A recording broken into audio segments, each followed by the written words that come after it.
Welcome, welcome all to episode 2 of the All In Loyalty podcast. All things loyalty, all in one place. The goal always being to make sure that our listeners, our viewers, are as up to date with everything happening in the loyalty space as possible. This is always going to be a relatively relaxed conversation with my co hosts here, Gabriele and Gianluca, as we talk about some of the biggest news stories, some of the biggest headlines in the loyalty space, a space that is constantly growing and evolving, and I think just as relevant as a lot of these other bigger, more crazy topics. Um, it is a crazy place to be, and we do these episodes every 2 weeks because there is enough news to actually cover, and there is enough growth every 2 weeks to actually warrant something like this coming out. So we're going to be keeping up with that. We also have a very interesting deep dive that's going to be happening a little bit later, where we dive into what could be seen as a hit piece on loyalty programs, but we're going to dive into that a little bit later. For now, we're going to talk about some very, very interesting headlines. We've got some headlines about how loyalty teams are actually managed, about how to start, for example, a loyalty program if you're in an airline, or talking about, how the different generations approach loyalty. But for now, after our lengthy conversation about various substances, I think the moods are pretty good. I wanted to ask, Gabriele, how have you been, sir? Are you well? I'm doing very, very good. Just for the audience, there was no consumptions of substances. Only We're speaking just of it, exactly. we're just talking about it. No, I'm doing very good. A lot going on, very busy, but very happy with all the developments. So looking forward to this episode. Always pleased that both of you guys can always make the time to actually hop in here and talk about basically all three of our favorite topics. So that is going to be definitely very, very interesting. Gianluca, same with you. Also super busy nowadays. Yes, for sure. Lots going on, but very, very interesting developments, and super happy to be on the podcast as well. I'm so excited about the topics. I think it's an excellent continuation of what we were talking about last week, and I'm excited to break them down and have a cool conversation. It is super interesting. Honestly, when we were like selecting the different headlines, I was going through kind of the scenarios and conversations in my head, and I think it's definitely going to be some valuable exchanges here, because I know that like even amongst the team, even between the team members, and even among people that are like actually sort of well versed in the loyalty sector, there are a lot of very differing opinions, not just about like the definition of loyalty, but about how it gets approached, about what level of priority it should have, what department it belongs in, and stuff like that. So that is actually the perfect segue into basically what is our first article that we are going to be breaking down today. We have a very, very interesting LinkedIn article uh, from a gentleman by the name of Ian Pringle, loyalty consultant and thought leader, producer of the Loyalty Podcast, who brought up a very, very interesting post, which really, for me personally, kind of changed the way that I was thinking about, I guess, the priority level with which people are approaching loyalty, and how it gets interpreted by companies. And there have been some interesting thoughts and comments underneath as well. So we're going to dive into it a little bit. The title of it is loyalty managerization really a thing? He basically claims that loyalty leaders right now are being asked to do a lot more for less. So team sizes and pay usually don't reflect the challenge that is put before them. I mean, it's no secret. We've said it multiple times in episode 1. We're continuing to say it now. The space is growing, becoming more technologically complex, and is generally becoming more demanding. And as these loyalty programs get bigger and more successful, so does the competition around them, right? So, because of that, we've got companies that when they want to do these things, they ask for more things. They ask for large scale programs, complex tech. They ask for multiple suppliers, cross functional coordination, right? There's tons of these various points here. But I'm just wondering right off the bat, because we're talking about these loyalty leaders being asked to do more for less. Uh, in the gist of this article, right? Because people are talking about the differences between loyalty and CRM and things like that. Maybe we can start with you, Gabriele. what are your thoughts, maybe more overall pertaining to this article? Do you have any strong opinions here? Do you agree, disagree? How about you break it down for us a bit? First of all, shout out to Ian because I know him personally. I was also on his podcast, and he's Nice. 100% one of those loyalty experts that actually can call themselves experts, and people should listen to him because he knows the business in and out. He worked in different positions, and so in the space, he really knows what he's talking about. And at the end of the day, looking at the clients we're talking with and also other companies, he's 100% right. I mean, you have kind of I would say a bit of it's not black or white. It's kind of 50 shades of gray in the sense that you have on one side, you have airlines, hotels, like really the top notch, the largest airlines, largest hotels, and so on. They have like a fully separate, almost in certain cases, also entities that actually manage the loyalty program, where the loyalty program is fully monetized. It generates billions of dollars, and there you have really full teams that cover everything from A to Z. So it's not like a department.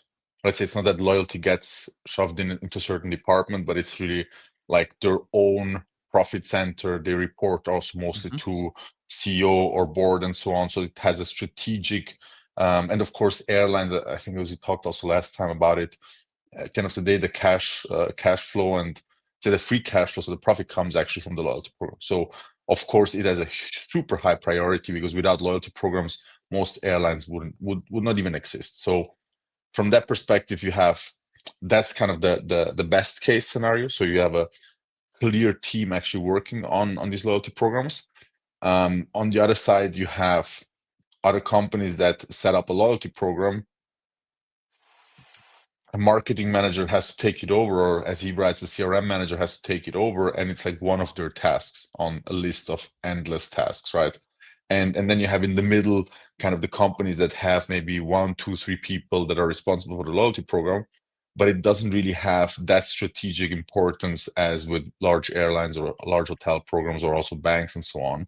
And that is a huge issue because at the end of the day, the loyalty program, if you look at the whole marketing and sales funnel, it is like the end game because you want to attract customers, you want to basically convert them to or you want to attract leads, you want to convert them to customers, and then you want to retain them, right? And they're actually where the customer loyalty starts gaining value. And the loyalty program has impact on all these stages. So from attracting to converting to new customers to then converting to retaining customers, it has an impact on all three stages. And that's why it actually has a huge strategic value to the company. Also, what is being talked a lot about, for example, that first party data. So how much data can you actually get from your customers so that you understand how they really think, how they really work, what their behavior is, and so on, so that you can personalize much better and give them much more value back. That is only achieved through the right loyalty program, because you don't get those data points through Instagram or through X or any other platforms, because you just don't own the follower and you don't own the relationship with the follower, right? So in this case, loyalty has a hugely strategic importance, but it doesn't get recognized from a lot of brands because they have the feeling it's just, I'm just giving out some points. I let customers redeem them, or I give some perks out, some tiers and so on. And that's like kind of a fun activity that you put on top of your marketing stack, instead of making it actually the center of all your marketing and sales efforts, because that's where you want to put everyone in. Like, you want to have everyone in your loyalty program so that you can increase customer loyalty. With that, you increase customer revenues, frequencies. You increase also tolerance when there is a fail, because a loyal customer is much more tolerant than a new customer if something goes wrong. So it has such a strategic importance that from that perspective, yeah, companies don't invest enough in their teams to actually have the right setup of let's say human resources in place. I mean, it's true that like the other sort of angle when it comes to data and everything is something that a lot of people tend to, I guess, overlook. And realizing how valuable it is definitely a lesson that's worth learning. I have noticed because of like the corporate background that the different companies, I think they all had their like loyalty sort of departments in different areas. So when I worked at Sky, I think I'm not sure if I should name the companies actually, but they had it in the marketing department, and then there was another company that actually had it in the CRM department. You know, like I think it's because it was still quite new back then, and people weren't sure where to place it because it was more of just kind of an initiative from a small team or from like a single employee before it ended up, you know, becoming this like vital tool in a company's tool set to actually end up being used. But in this case, I think we're starting to learn that, and this is sort of maybe the transitional phase that Ian's article is actually addressing in this case. I mean, we're talking about possible drivers and things like that. Like in the article, he literally talks about um, cost pressures. He talks about SaaS platforms making delivery look easier than it really is. So people just misinterpreting how like the scope of what a loyalty program is. Loyalty being misclassified as CRM with points and or the start of downward pressure from AI. Um, I mean, maybe I can throw this over to Gianluca as well. First off, for your general thoughts on the article, on well, not the article, but the post, Mhm. and maybe going through some of the drivers here. Like, what do you think might be the main one? Why do you think there is this sort of loyalty managerization issue, quote unquote? Mhm. Yeah, one thing that actually I also want to briefly touch on, that you were talking about, the fact that in your previous experiences in other companies, there were loyalty, let's say, instances, I guess you can say, in different departments. One thing that I noticed personally as well, in some experiences, even in the last couple weeks, with maybe not so much as the loyalty program specific, but even just when it comes to support and to, let's say, customer relationship, which is an extremely vital part of loyalty programs, because again, it's not Mhm. just here's some points, go collect, go spend the points. It's all about the customer experience in the end. That's how you retain customers. It's not just points, even though that's a Mhm. big, of course, the value that they give is a big topic.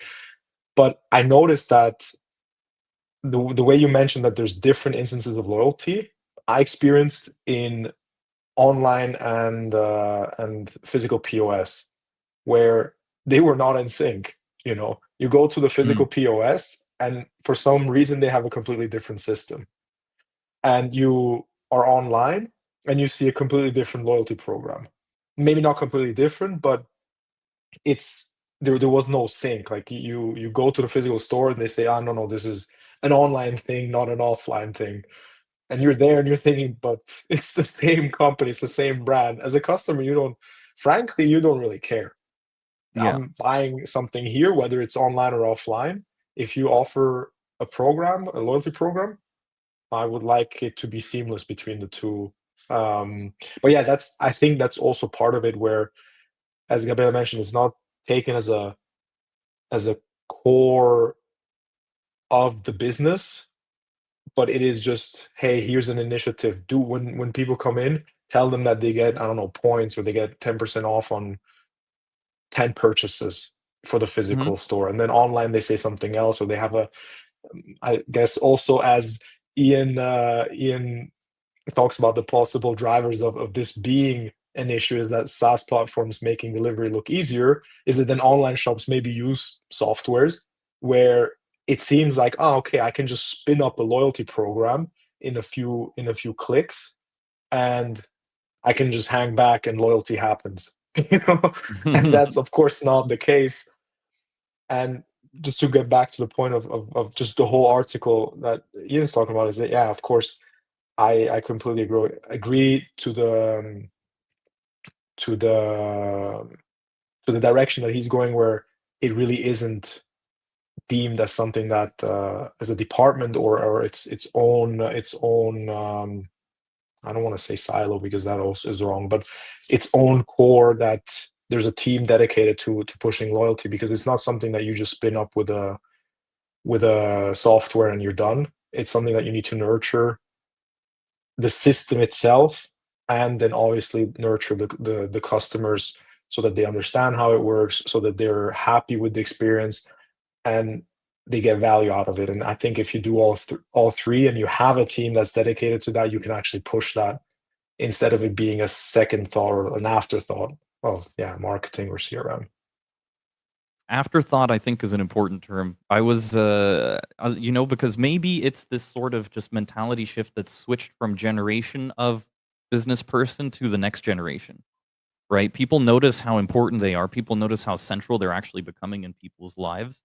And maybe it has to do with, maybe older folks that never used these loyalty programs in their life that are in prominent, business positions that see these programs as superfluous, as maybe people that are looking for free lunches trying to take advantage of these programs and everything.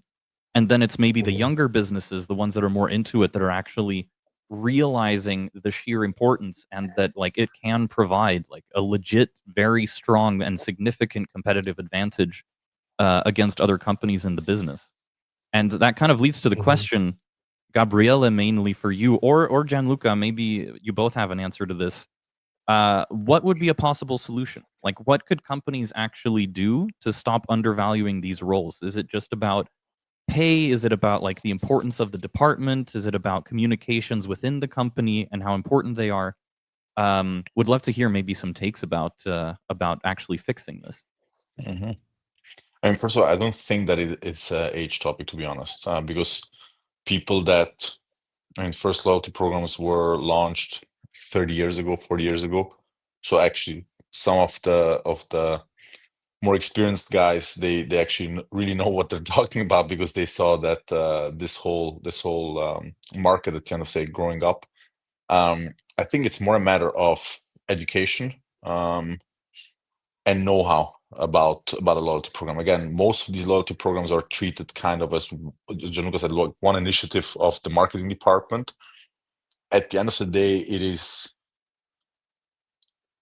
has to be a core strategic program, no pun intended, in the sense that it really needs something that all the departments are actually revolving around it, right? Because I mean, what is at the end of the day the the most important task of a company? It is making your customers so happy that they come back and buy again from you. That's the only way how you survive. If you spend only money on new customer acquisition, you will fail. It's fairly simple. And if you want to Mhm. increase margins in the future and if you want to increase revenue, you need those existing customers happy, excited, and engaged about your brand so that they actually have the incentive to come back. And of course, that has to do with you have to give them the right product, the right support, et cetera, et cetera. But the loyalty program at the end of the day ties in so many different elements that it is really a core element of the experience of your customer. And at the end of the day, one part is again education and know-how. So there is not enough people actually really looking at loyalty as a discipline that you really need to understand. And it is really multidisciplinary because it's not just marketing. You need to understand sales, tech, support, the product side, the tech side. So there is so many things that are actually integrated in a loyalty program and in the whole topic that you need that know-how basis. Then on the other side, of course, as Ian is saying, like you have drivers like cost pressure. Yeah, of course, cost pressure leads to having less people allocated for certain initiatives or programs, meaning that loyalty then falls behind. Um, you have for sure, as Gianluca mentioned, and you see that a lot. A lot. I think online is the best example. You have a lot, like if you go on Shopify, how many loyalty apps are there? Literally just a click. I mean, even our own Shopify mini app. With the Miles and More program is set up in 10 minutes. So Mhm. the setup time and the investment in technology is like it makes you feel that you don't have to do anything. But the thing is, it's not Mhm. just implementing the tech. At the end of the day, it's taking that program and starting, for example, the communication and starting to see where in the customer journey do I actually integrate it, right? So there is much more work behind. And of course, you can have companies like us that help you out with giving you a bit of strategic input and giving you a bit of, let's say, operational help, how to actually make that happen, right? But in theory, you need an agency. Like either you have somebody inside or you need an agency. Both cost money. And of course, that kind of investment right now is, and we see that with a lot of customers when we're talking about customer loyalty, that they're very focused on new customers. And which Mhm. is fine. You always need new customers coming into the funnel, right? But on the other side, if you don't deliver and they don't come back, you just keep spending so much marketing money to fill up the funnel that it just like long term, yeah, maybe you have the cash flow because you get some money in, and then you have to. And I heard that actually from a few e-commerce stores where they said, yeah, it's like quite nice. I pay my ads with the credit card on Instagram, so I get the bill a month later, meaning I get first the cash in, and then I actually have to pay the bill of Instagram, right? So you kind of have that view of, hey, it actually delivers a lot of cash flow in, right? But you don't really look at how much money are you spending to acquire a customer and how much does it cost to make the same revenue with an existing customer. So there you have, comes back again to the know-how, and how actually you push a loyalty program. And the other part with AI, I would say that's, from my perspective, the only reason why I would call it differently. That is one light of hope in this market, that actually people can be much more productive. They can absorb know-how much faster because you don't have to do, I don't know, a loyalty. I mean, there is not a loyalty. Actually, there is a loyalty university, I think, called Loyalty Academy. You don't have to go through a class or a course, something like that, to understand it. You can actually real time talk with ChatGPT, etc., and they will give you everything needed to actually implement the right strategies. So I think AI will be super helpful in this. Of course, also here, companies need to push that. Companies need to tell their employees, hey guys, use AI, be more productive. That's the expectation from the top management. And on the other side, it needs to be the same from a loyalty program perspective. It needs to start at the top. Like if the top doesn't put it as a strategic program, it will be very difficult that actually then the team starts executing based on that. So if you have that plus powerful technologies like AI, it makes it more reasonable to have less resources in that sense, because you have something like AI that leverages those resources. But in general, you have a lot of drivers that right now, at least, I think it will change. Not I think, I'm pretty sure it will change in the future, because there is just, the market is growing more and more and more. People are understanding more and more the value of actually loyalty. So I think it will be better. But right now there is a bit of a crisis in that sense, that people have a huge amount of tasks that don't really know where to pack loyalty. And honestly, I have, like, last thing I'm saying, I have one recent example. I had a call last week with a huge insurance group. They make around $100 billion worldwide, and she asked me about the loyalty program. I talked about what we can do and so on. But I asked her directly. I was like, "Do you guys have a team that can manage that program?" And just like, "What do you mean with, do we have a team that can manage a program?"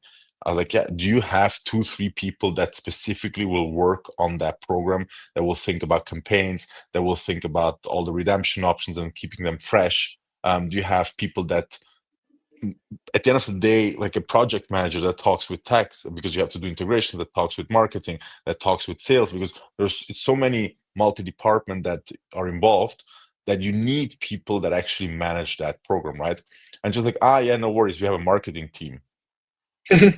And that was like, okay, Case in so that point. means, yeah, no, literally, I was like, okay, but there somebody will just manage the program. No, it's like, they can create campaigns. It's not a problem. It's like we have the resources needed for that. But and there you literally see like a company with $100 billion revenue wants now a loyalty program because they think it is valuable. They need to push customer retention, right?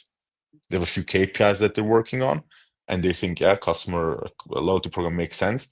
But on the other side, they just think about the tech. They just think about the tech provider that can deliver them the technology where they don't have to spend, which is even more work. Like if you have to build your loyalty program from zero, from a tech perspective, like forget it. Like that will never happen. So you need a provider, right? But Yeah. it doesn't solve. It solves only the technology side. Then, like, who is managing that program and who's actually pushing that program? That is a human being, or maybe a human being with help of AI, or later on just AI. But you can't just think, I'll set up the program, I'll pay a monthly fee or a yearly fee, and then I will generate customer loyalty. And that is really that you hear many, many, many times. Gianluca, do you have something to add maybe to this take? Do you?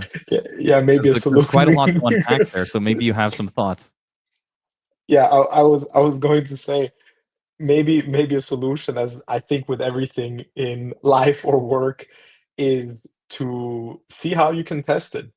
Maybe do a pilot run, maybe, even make it a campaign where for a certain amount of time, there's this new loyalty program that you're exploring, and you're giving a reward for customers, spending money, booking, whatever the business is that you're doing. That's that's something that can be done, and especially if you find, as Gabriel said, like if you don't build it yourself, the tech program, the loyalty program with your in-house tech, and you spend months and months and months on building it, which is a massive commitment. So you better know that you want the loyalty program. But if it's something that you're exploring as a business, then there's plenty of providers out there that, yes, in within a few clicks and 10 minutes you spin up a loyalty program. It's just something that you have to understand that if it's something you don't nurture, it's just going to fade away. So Yeah. might as well be very communicative from the beginning. If you do a campaign and say, hey, we're testing this out for a month, and then see how the reception is, make some surveys, make surveys where people can also earn points. So it's you can use the loyalty program for various things. It doesn't even have to be for purchases, and see how your customers like it. That's definitely something that can be done. And I think in that sense, then yes, it could be something that a business says, I'm going to give it to my senior CRM manager, for example, or Mhm. my senior marketing manager, as a, call it even a pet project, where they test it out for a month, and see Yeah. how the reception is. Then I see it. Then I see what is being discussed in this post is not such a bad thing, because you're just testing it out. You're seeing how the reception is. Once you know that it works well, and people like it, and your customers are happy with it, then I think the next step is to double down and say, okay, we're we're we're giving a dedicated person. We have a dedicated person that gives all its attention to the loyalty program. But yeah, maybe have a test run, especially Yeah. if the software that you're using or that you want to use is easily spun up in or set up in a few clicks. I mean, very in line with that actually is, and we'll move on to the next article in just a little Yeah. bit. But there was a comment here under the post that actually kind of does an even more ruthless version of what you just said. He writes, Okay. "I'd be a bit more controversial. Any organization that wants to push loyalty down the food chain is one that doesn't believe in its value. Either the incumbent team need to do a better job in showing the value, or they need to move on to an organization that understands customers are the most important assets. Life Mhm. is too short to waste on an executive team that doesn't understand this. And executive teams who do not believe in loyalty should not waste money on half-baked programs." I mean, Okay, fair. there's That no more destroyed my whole succinct way to put argument. this. No, Mic drop on that one. I'm just gonna walk away I now. think it underlines your argument a little bit, you know? I mean, it's a little bit, it has to do with it. Like, your argumentation comes exactly into the decisions that this guy is suggesting, I feel. Mhm. But yeah, Yeah. just you guys taught me now at this point to always go under and read the comments. So that was that was definitely an interesting one. That was the first There's one that some I good read. comments in this post, yeah. Absolutely. But moving right along, we have another interesting headline. Um, there's a new airline that's going around called Riyadh Air. Uh, Saudi Arabia's new national carrier have announced their Sphere loyalty program to go alongside their inaugural flight, which is going to be happening this month. So, just a little bit of background there. They're, of course, like most of their flights are going to then come out of Riyadh, and their inaugural flight is from Riyadh to London. And that's happening on the 26th of this month, so 11 days from today, the date of recording. And then the full platform, the rewards platform, will be fully integrated in 2026. But there are ways to register. Sphere is what it's called, SFEER, which actually means ambassador in Arabic. And yeah, there's a lot of really interesting little tidbits here to go alongside it, because I mean, we're kind of learning, and we're gonna kind of be given a masterclass, I hope, in how to actually announce and capture mind share and attention in an already pretty saturated market when it comes to, air miles. So how do you do that? I mean, there's a couple of different ways. We've seen these guys do a couple of interesting things.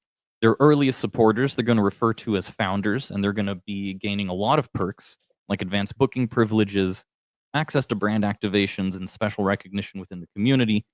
People that are part of this system are going to already by default have free onboard Wi-Fi.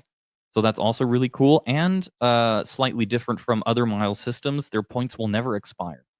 So that's also definitely interesting.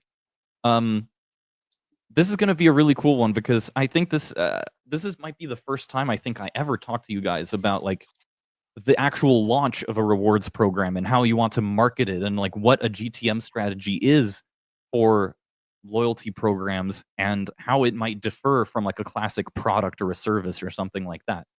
So when you see news like this one, like this new loyalty program that's all over, well, all over the news. I mean, if you Google loyalty programs, it's the first thing that shows up.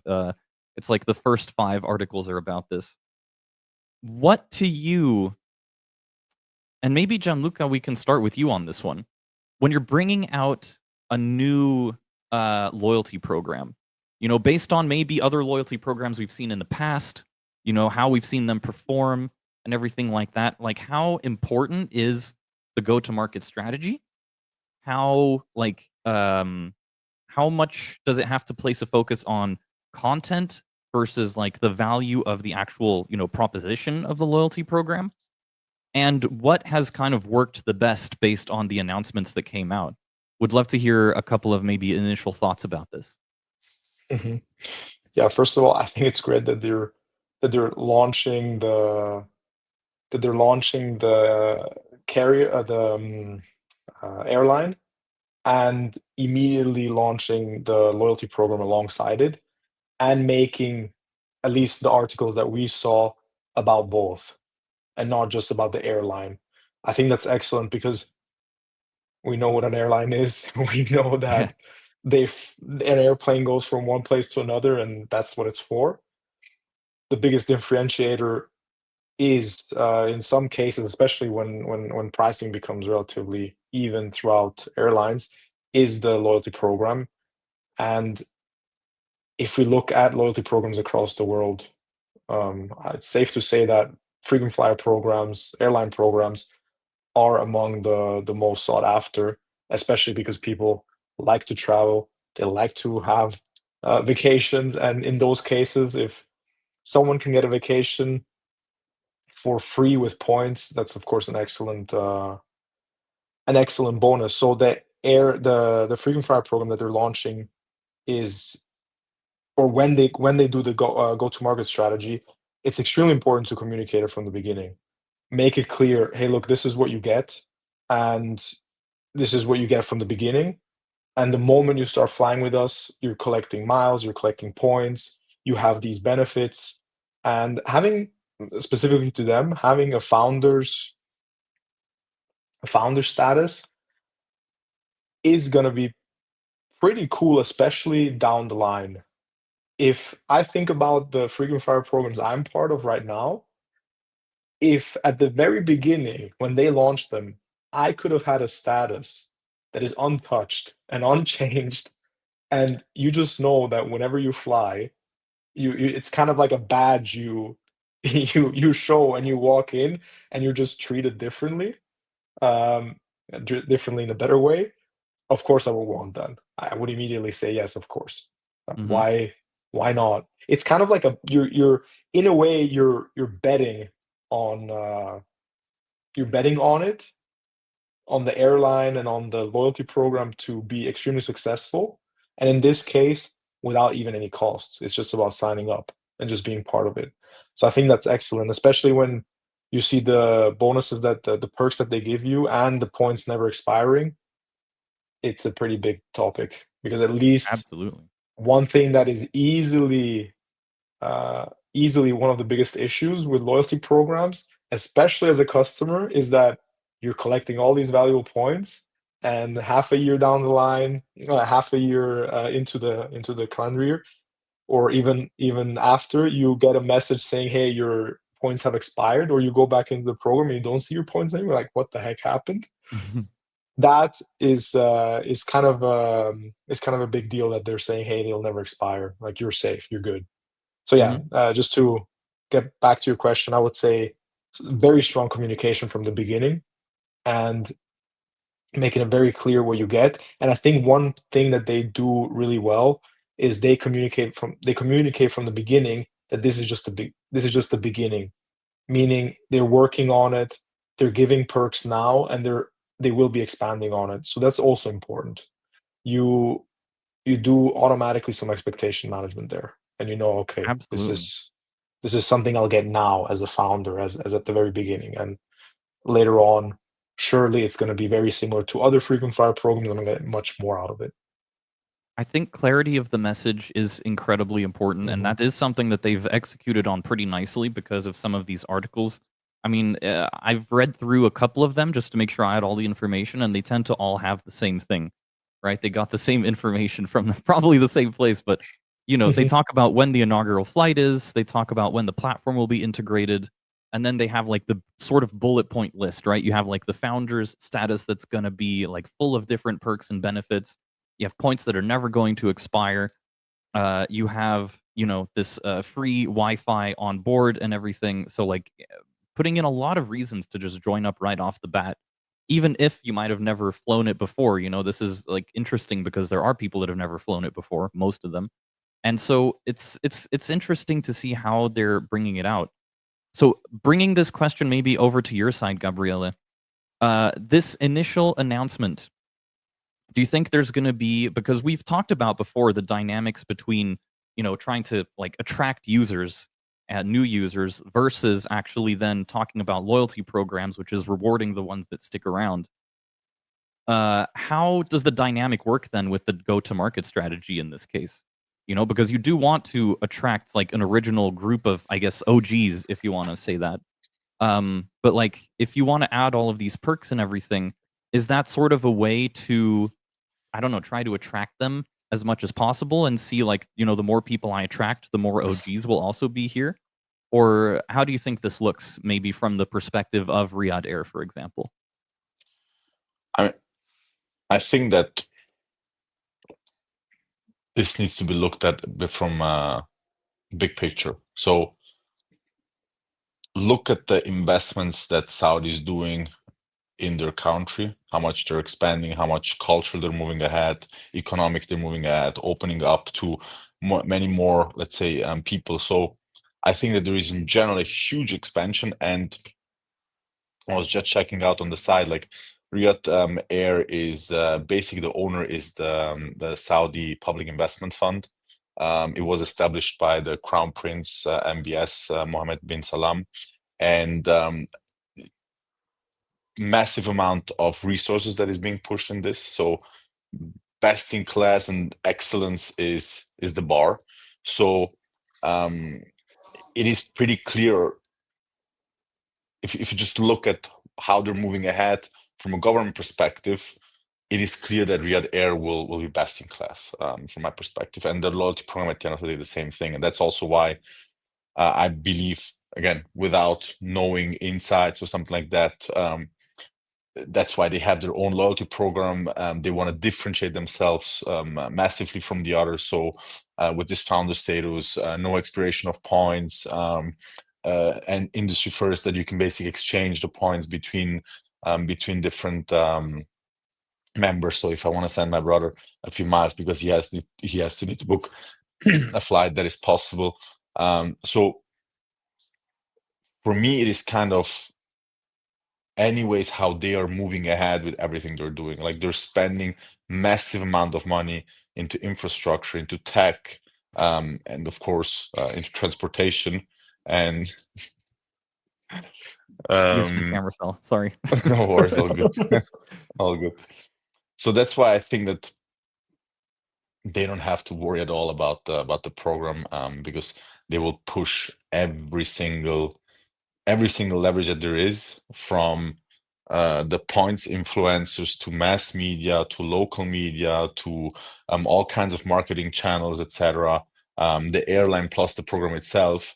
I think that they will push a lot. And again, this is an initiative led by the Crown Prince, so Mhm. it will have the highest attention in the country from that perspective. And I think at the end of the day, they know exactly how the market works. They know exactly what value a loyalty program can bring if it is in-house, if it is your own program, because at the end of the day, every loyalty program will be monetized. So also they will do the same. They want to onboard partners, they want to sell more miles, they want to offer their members more, and so on.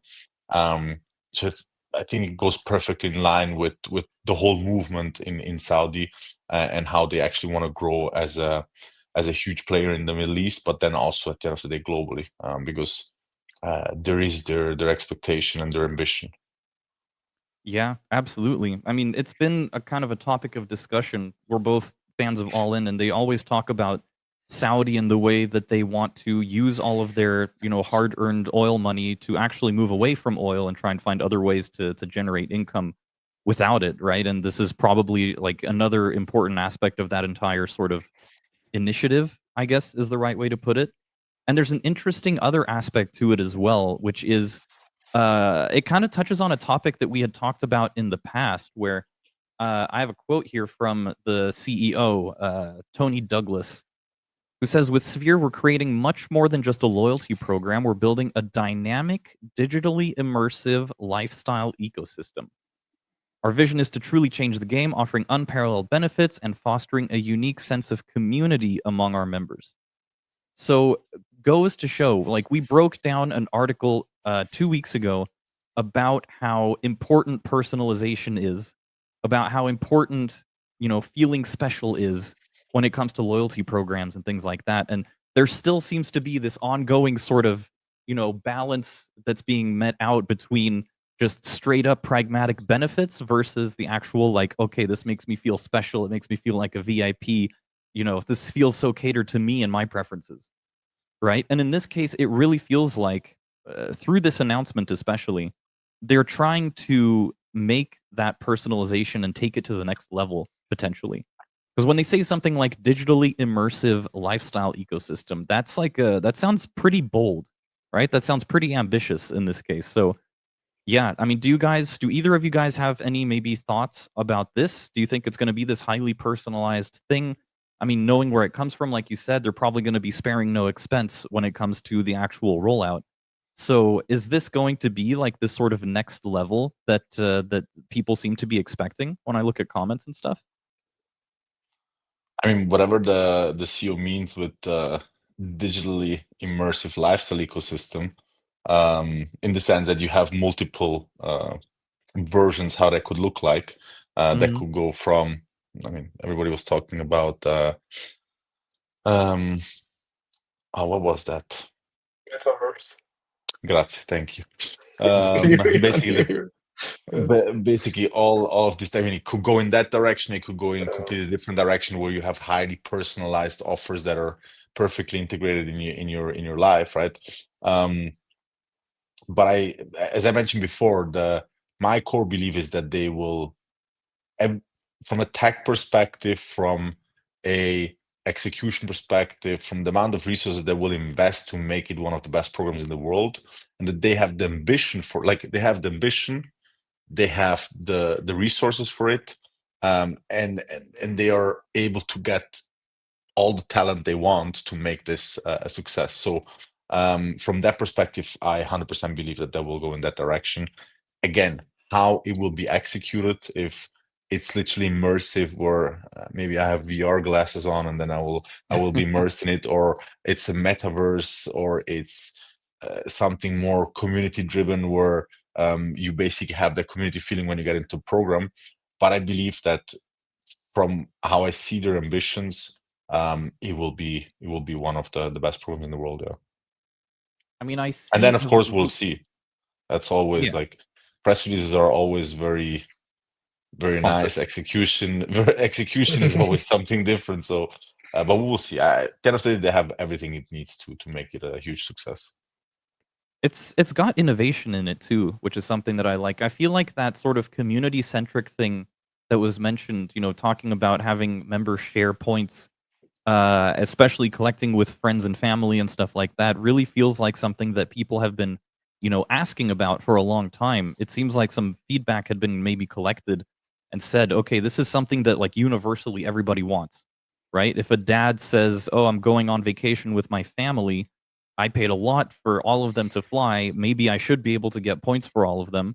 Then they're actually sort of making that a general reality. So it definitely seems interesting. Um, Gianluca, do you have any further points before we maybe move on to the next topic here? No, I agree with everything that was said, and yeah, Nice. free Wi-Fi on Are you board if you guys sign up. are you guys gonna sign up? Yeah, I'll definitely check it out. Yeah, As soon as especially I because fly it's to close Riyadh, by. Have either of you guys been? I've never been actually. No, no, never been. actually not. But I really want to do it. Mhm. I really Nice, want to visit it. It's nice. crazy how it's growing. Well, hey, maybe you'll be able to get some of this complimentary onboard Wi-Fi if you I join up hope into it. so. Mhm. Yeah, I yeah, hope yeah. so. Expect nothing Excellent. less. Article number 3 for today. This one's also very, very interesting because it has to do with generations and how they approach. I mean, it goes into more like specifically Gen Z and millennials, but about how they approach loyalty programs. And this is something that I think is going to continue to be like an ongoing discussion, just because it is one of those core things that we're really, kind of learning through this podcast is that the definition of loyalty is actually very different between various groups of people. And one of the really important things that needs to be mentioned there is the reasons for joining, right? Especially when we go into this article. There was a survey from 1,000 US consumers. That's where the numbers come from. And to just share a couple of these initial numbers with you guys, 70% of Gen Z consumers said they'd be more likely to join a program with an active community. Uh, 81% of millennials and 75% of Gen Z consider engaging with others to be extremely important with relation to loyalty programs and stuff like that. That being said, value is still very important because when they started bringing about like other reasons to join, 73% talk about earning points and future discounts. 53% talk about free shipping, 47% talk about birthday deals, and then 41% about personalized offers. So, kind of interesting as well with the personalized offers that it shows up kind of at the bottom of all of this. Maybe it just goes to show how young maybe this idea still seems to be among loyalty programs. But it is really, really interesting the amount of value, the amount of importance that is being placed on the community side of things. So, Gabriele, would you care to maybe opine on why you think this might be? What it could be about? If this is, I mean, they'd say it's specifically U.S. consumers. So, is this also representative of like the world as a whole, or yeah, I would love to hear your breakdown of how these how these numbers look.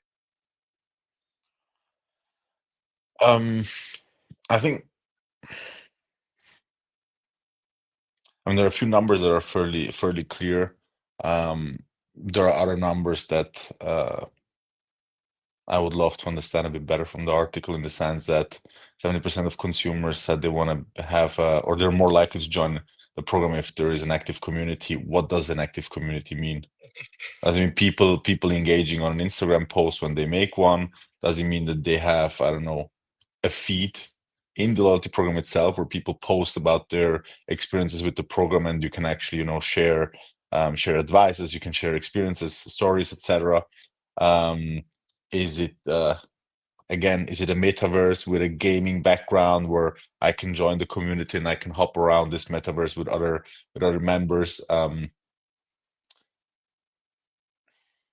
the end of the day, if you look at the data points where it says value is still important, and main drivers includes earning points and future discounts, that's completely a monetary value. Free shipping is a monetary value. A Hmm. birthday deal, at the end of the day, it's also monetary value. Personalized offers, it's not a monetary value, but at the end of the day, it's a experience value, because the better the offers that I get, the more likely it is that I'm actually stay on board, because I actually derive value out of it, and this specific offer actually makes sense for me, and it's not just something that they want to sell me on top that I don't even need, right?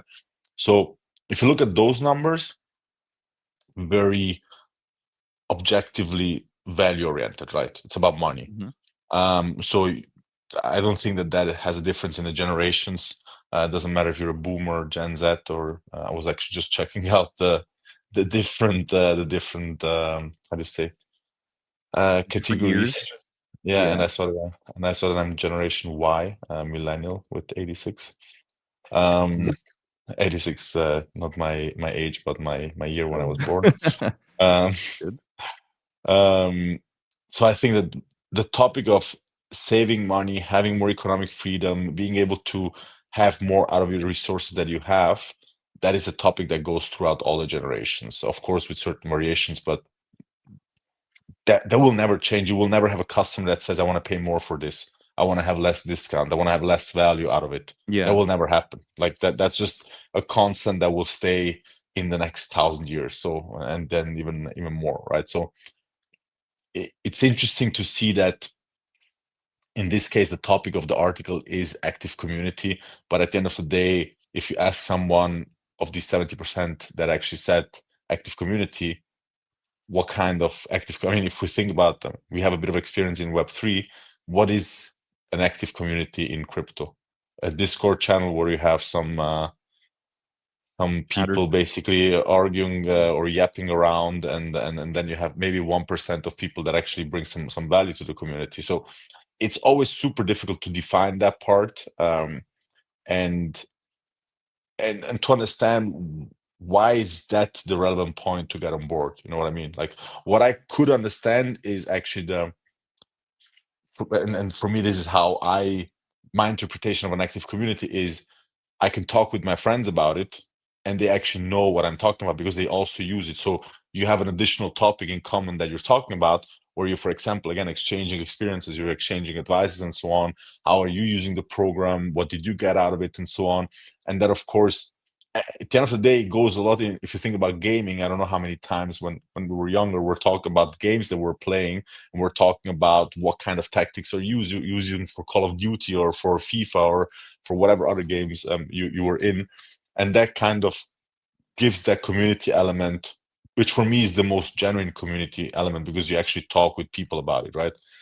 Or you can write again on an online platform with a certain community, and that makes sense.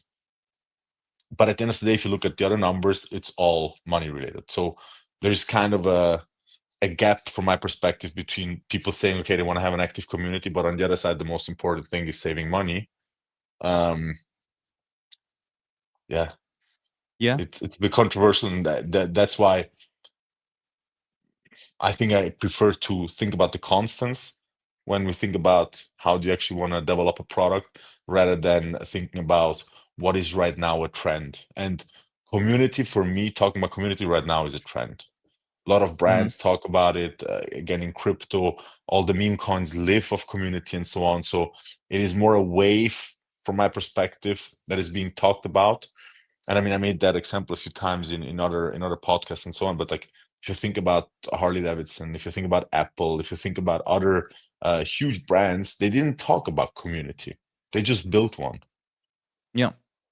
And I think that's the big difference, where a lot of brands right now are talking about community because it seems like a trend. Um, but they don't really listen to what the customer needs and how they maybe have an interpretation of community. It's sort of that dynamic where you have like you mentioned, the companies that really have like a cult following, the Apples of the world, the Harley Davidsons, the whatever. They have their core people that are just die hard about the brand. They care so much. If you look on forums or whatever, like they have their own communities, they are there, but they were a sort of like, epiphenomenal like side product of what was actually just brilliant marketing and branding, right? And just the creation of like really, really good products that people love to use. And in this case, I guess, yeah, like the thing is, we're seeing companies that are trying to sort of fabricate that. Even they're trying to like artificially fabricate something that was made organically, actually originally, and they're trying to see like what worked best there and like take that and copy it and make it a little bit better. The issue there, of course, being that when everybody tries to do that, it just ends up you end up being just a bunch of fish in a pond, right? And you all look exactly Mm. the same. Yeah. 100%. Yeah, plus I have the feeling that, I mean, if we look at the word community or why you would ever be part of a community, at the core, it's all about the values. Like, why is Apple so strong? Why is there such loyalty towards Harley Davidson in this example? It's because people identify themselves with the values of what that brand represents, or who they feel they are or perceive themselves to be in association with that brand. If I Hmm. wear a Harley Davidson jacket or I drive a Harley Davidson and someone sees that, they perceive me in a certain way. If I see myself in it, I perceive myself in a certain way because I associate with the brand and its values. That's really what community is. That's what, okay, in that sense, diehard um, Yeah. fans or members of a community are. But to go back to the article, to be completely honest with you guys, I don't know if I'm misunderstanding it, but they're talking about community, and on the other hand, they're also talking about actually something that is completely irrelevant towards community. So they basically say that they talk about, yes, community is important, but I have the feeling that the article, Loki, is really about personalization. And even there, when I read through it, again, maybe I just, maybe I'm completely misreading it, but they say, for example, that approximately the same amount of men, Gen Z, and millennials stopped interacting with a loyalty program because it felt impersonal. That to me has nothing to do with community. That has to do with the fact that when I use a loyalty program, it is not it is not sending me signals that say it is about me. Sending me love. Yeah. Yeah, exactly. Sending me personalized, offers maybe or opportunities to get better deals and whatnot. So I'm not sure what the whole community topic is or the emphasis that they have on Hmm. maybe there's a bit of maybe it's also misrepresent or misunderstanding You of the data. But you read to the me wrong op. it's I'm reading the wrong exactly. No, but seriously, to me it seems like they're talking about more personalization and interestingly enough, they also at the same time say that while engagement is important, the report found consumers also associate loyalty programs with value, which remains the top reason for signing up. And then the personalized offer being 41% represented by the survey. Yeah.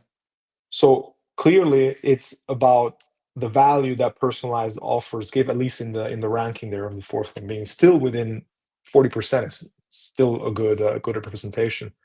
But yeah, I have the feeling that maybe it's also these generations. I mean, these generations. I'm part of the millennial generation. I'm saying as if I'm a Millennial talking about Gen Z.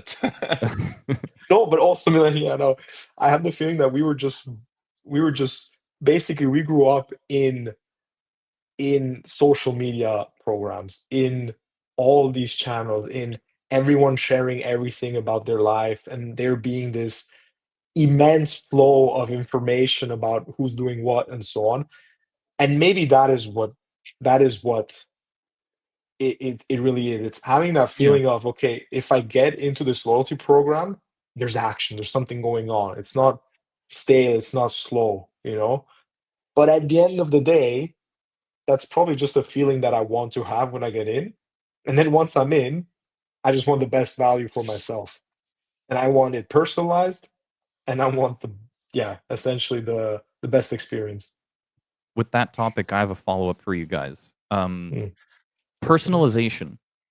We talked about it before. We're definitely going to talk about it again. It seems like a very hot topic right now when it comes to loyalty. What are some examples just for people to like fully understand when we talk about personalization and loyalty, right? What is me joining a bespoke loyalty program? What does that actually look like? What makes me feel special in that case? Is it like, some examples might come to mind, like even something as small as mentioning my name in an email or an Mm. app or something like that. That already gives me a bit of a connection. But maybe like physical items being shipped directly to your door or something like that. Like what other examples maybe can you guys mention maybe in programs that you're a part of that make you really feel like there's that personal connection to a brand? I think that would be really interesting to know. I can tell you one example directly, like straight off of my head. Mhm. Especially with tiered programs, if if you're in a tiered program and you're within a higher tier, let's say I'm maybe this is more of a physical example, like in personal example, because I think also there we perceive personalization even more when it is like we're interacting with it physically than just digitally. Yeah. If you're part of a tiered program and you enter the premise, whatever that business does, you are greeted with your name, as you mentioned, that already there, okay, they know who I am. Like Mhm. that makes you feel special because it's like, okay, what's going on here? Yeah. And they understand what kind of tier you're at. And you're again, I come back to what I said before when we were talking about Riyadh Air. You're treated specially. You're Mhm. treated according to your status of the tiered program. I think that's when you feel like, okay, they actually care about me and they're personalizing the experience based on in this case, in my example, tiered my status. And I Mhm. think then when you have that sensation, yeah, I would say that's very personalized. Obviously, if You they know, didn't surprise you with more stuff, even more so. But even just that little detail is makes a world of difference. it's funny, a part of me almost thought that when you're talking about tiers, that you were gonna say something about flexing your tier on people that maybe have a lower tier than you. Because No, no, honestly, like, it bragging works. rights. Yeah. Yeah, I had a fair. certain card, of a crypto company or something, and I was so happy with it, and then actually one of our colleagues then showed, like, their much higher tier of that card, and I was like, "Damn, he must have felt so good showing that to me." Oh, man. Bragging rights. Yeah, fair. Yeah, yeah. Gabriele, maybe you have an example or 2? I think there are, I would say, two types of personalization. One is the company actually understanding who I am in the sense that you have so much data about me that you should be able to literally just take an email, like a newsletter, right?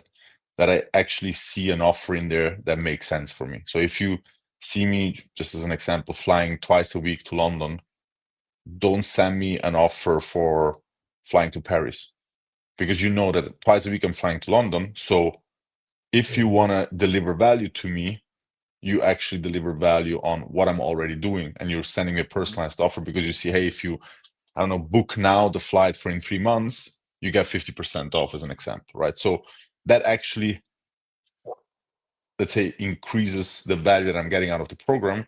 And so that personalization effort really makes my life easier.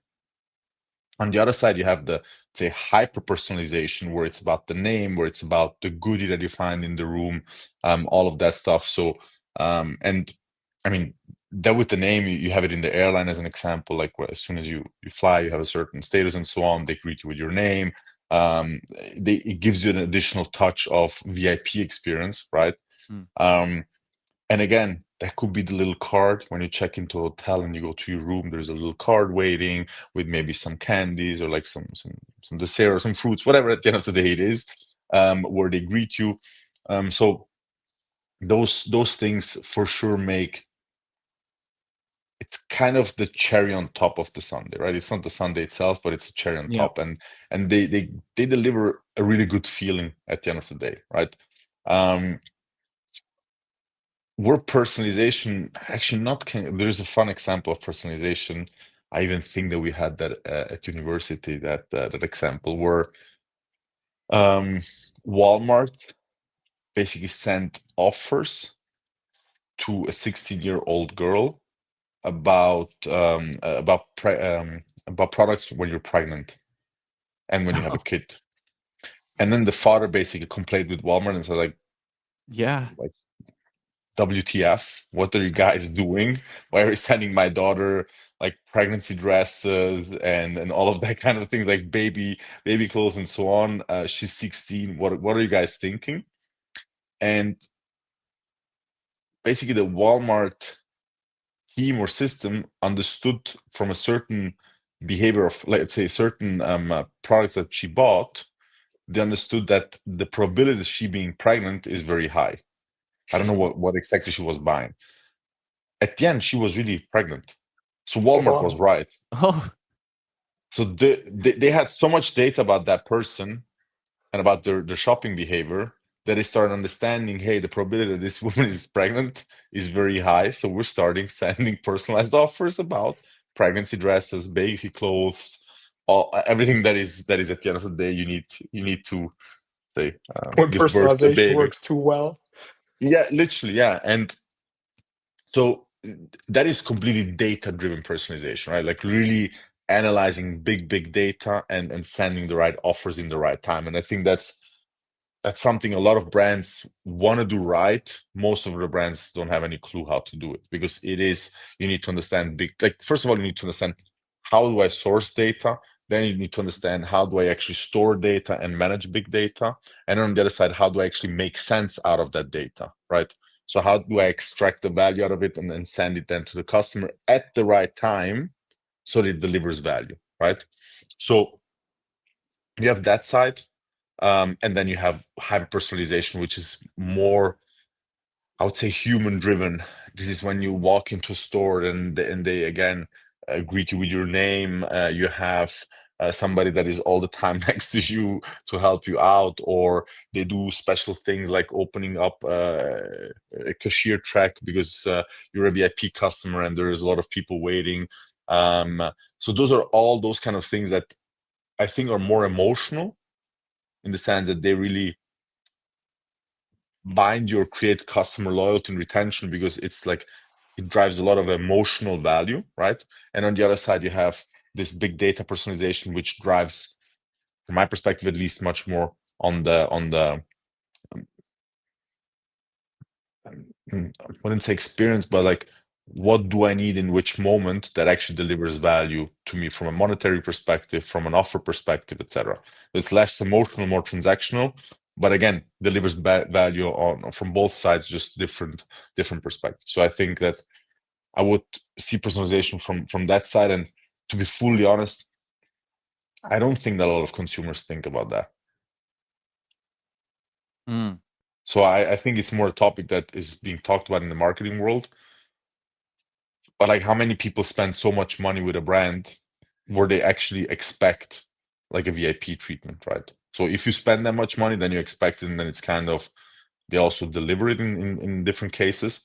But on the other side, which consumer understands and even understands what kind of data a brand has about them, and then on top, what kind of personalization options there can come out of it. So I think if you think about the article, I still honestly don't know what what these 1,000 US consumers meant with they want to have more personalized offers. Um, at the end of the day, I would believe, and also it happens to me. Like I bought a product and then I see still the ad. I'm thinking, guys, Mhm. like I'm your customer. It's fine. You don't have to spend money on promoting your product to me. I already have it at home, and I will anyways. I need it, so I will buy it again. So that's maybe where it comes from. Where even myself, I think about, why don't you show me something else? Why don't you try to up or cross sell me, for example? Yeah. Maybe Steve Jobs was right all along. The customers don't know what they want. I tell them what they want. That's good. That's Hundred good. percent, 100%. I mean, look, I just watched yesterday an interview from Jeff Bezos and John Elkann at the Italian Tech Week, and Jeff Bezos said it again. He was like, "Yeah, talk to your customers, understand what they want," but he said like, real inventions don't come out of customer conversations. They actually come out of a founder, a team, an entrepreneurial mentor, whatever it is, having a Yeah. certain intuition of how the world will look like in future, and they just pursue it. They don't care what is being said left and right. And I mean, Steve Jobs No. is one of the best examples. He didn't give a, how can I say that You in a didn't nice care? way? An F. Actually, he didn't care. I was only on that side. He didn't really care about who said what. Like he had a very clear opinion and vision how a personal computer should look like and what it should deliver. Mhm. And he didn't care about what Microsoft says, was in what IBM says, and what maybe a few customers are saying or his management is saying. He didn't care. He had a clear vision. He pushed for it, and look where Mhm. Apple is today.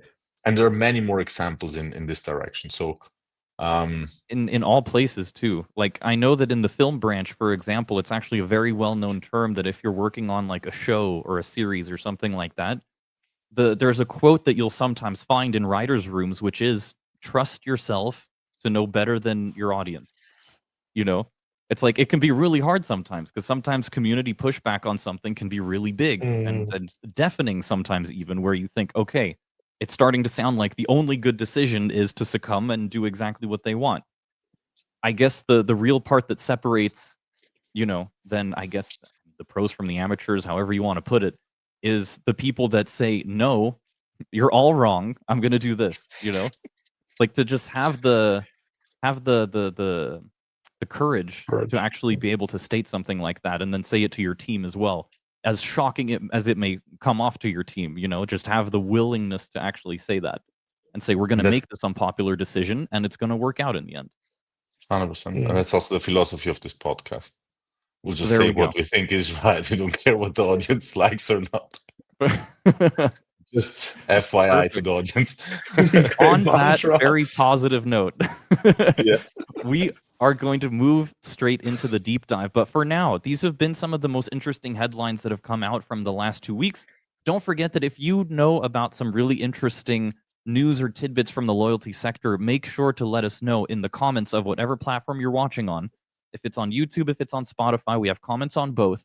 So if there are any interesting things, even if it's interesting like points actions that you can do, whatever it is, whatever you would like to share, we're always interested in what is happening and what the biggest novelty is in the ecosystem. So be sure to let us know. And if it is something interesting and significant enough, I guess, it'll also merit, a mention in the next episode. That's definitely something that's always interesting to talk about. But now, we wanted to try and see how we could curb the time of the show, but to be honest, we have such an interesting conversation that's upcoming. We would have about 20 minutes or so to talk about it. Let's see how how that ends up going. But for the deep dive today, there was a very very interesting article that was posted a couple weeks ago, and it caught my eye right away when I was looking for interesting topics to talk about, just because the title of the article is "Customer Loyalty is a Sham." So, of course, with a clickbaity title like that, I had to click on it and I had to see, oh, nice. I had the dollar bill show up in my eyes. This is going to be great content. We're going to be able to sort of debunk a lot of misconceptions, maybe, about the loyalty business.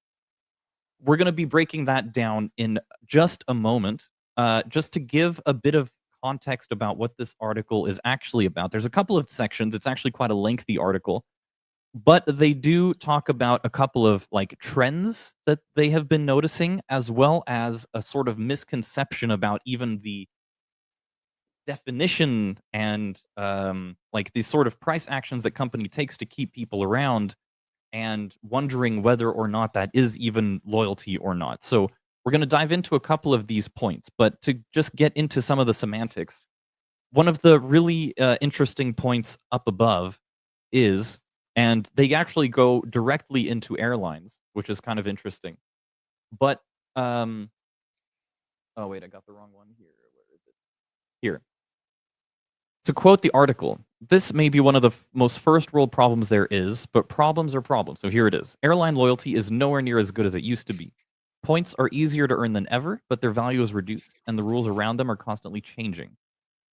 Credit card sign up bonuses may mean someone new to the airline suddenly has more points than someone who's been flying it for years.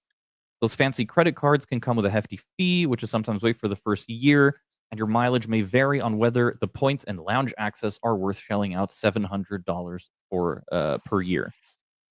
And then you have Bill McGee, a senior fellow for aviation and travel at the American Economic Liberties Project, saying the bottom line is that in recent years, the loyalty has been flowing from the consumers to the airlines, but it hasn't been flowing in the opposite direction.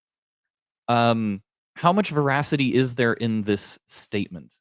And when it comes to, people who get a new credit card suddenly having more points than someone who's been flying it for years, what is sort of the main culprit there?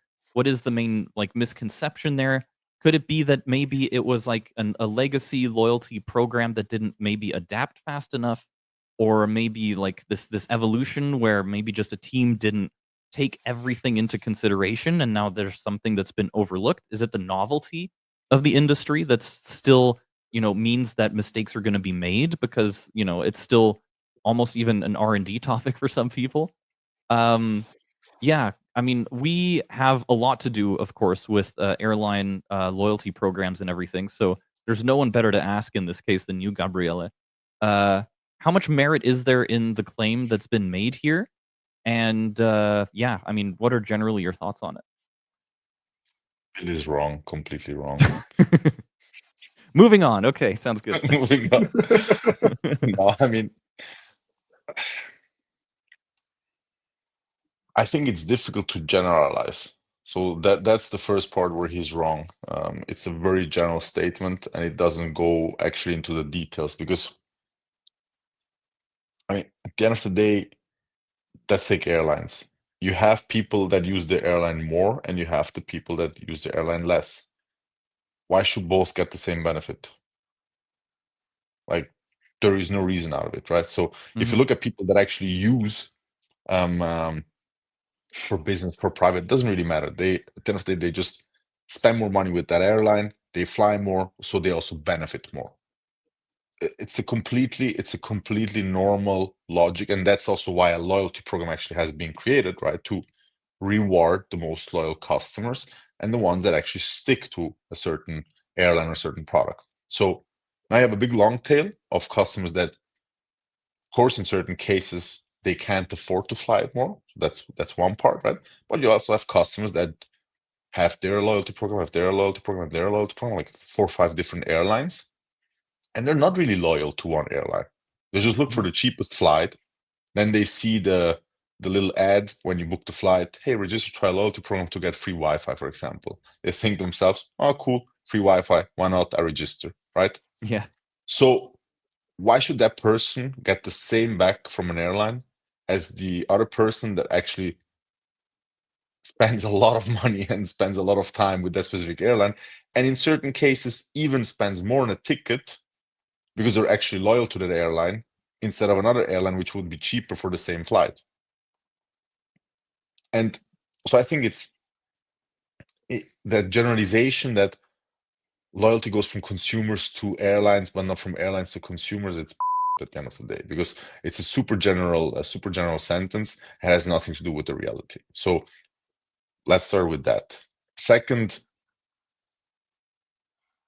what was my second point? Good question. Good question.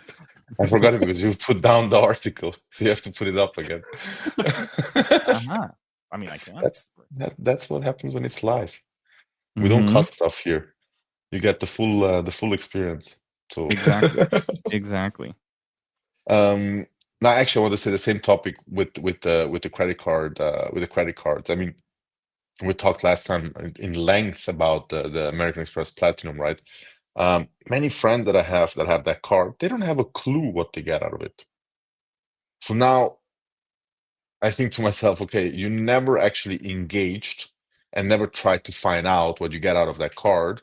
And maybe you're blaming now the costs of that card, but you don't know that you actually get more out of that card than the costs are. So now, why is the credit card company or the bank, the issuing bank, the responsible for you not getting the value out of it? Mm-hmm. At the end of the day, it's all about, and I think it goes back also to what is actually loyalty, right? Loyalty is putting a certain effort in something or in somebody, it doesn't matter what. But it is Yeah. connected to effort, it is connected to sacrifices. That means being loyal, not just like I do minimal effort, and whenever I have the chance or the opportunity, I actually change direction because it suits me better, and that's why I'm loyal. I mean, take a relationship. Like, if you actually love someone and you put the effort in and you make sacrifices and so on, you actually do it because you want to have a long-term relationship and you want to be loyal, like, and you expect the same from the other side, right? If you change to the next girl because, in my case, if I would change to the next girl just because one girl that I'm with right now does something that I don't like, or I get something easier with another girl, that's not really being loyal. They're just being opportunistic. And I don't know why a loyalty program, it's not called an opportunity program, it's called a loyalty program.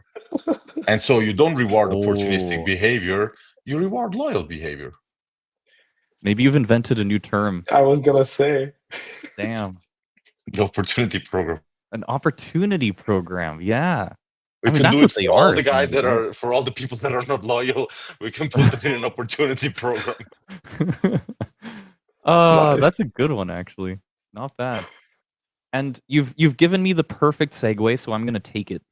Because it's really, really interesting that the next section is actually talking about that very definition. So you were talking specifically about loyalty. You're There's so this guy. opportunistic. Exactly. I took the opportunity.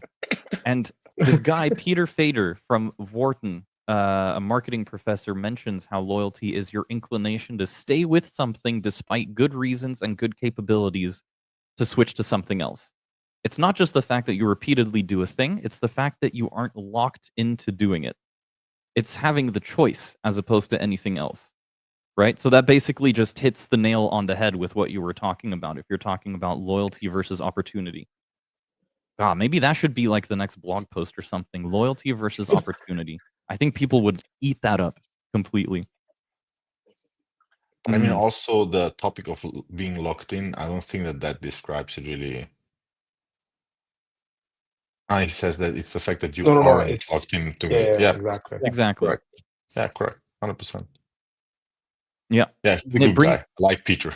it it goes straight into the other one, which is here at the very bottom. You can read here what many consumers are facing is coerced loyalty, barriers that keep people from changing things up or trying out competitors. So this is kind of interesting because it kind of goes into almost the opposite direction of loyalty. So it makes you even wonder what it's like maybe doing in an article like this one. But it is, I think, very interesting to talk about because you get into this part here. The primary way companies rope people in is switching costs, which fall into three buckets. How do you even like define this properly? It's like a lot of the time, it's basically like being predatory. It's having a loyalty program, but the opposite.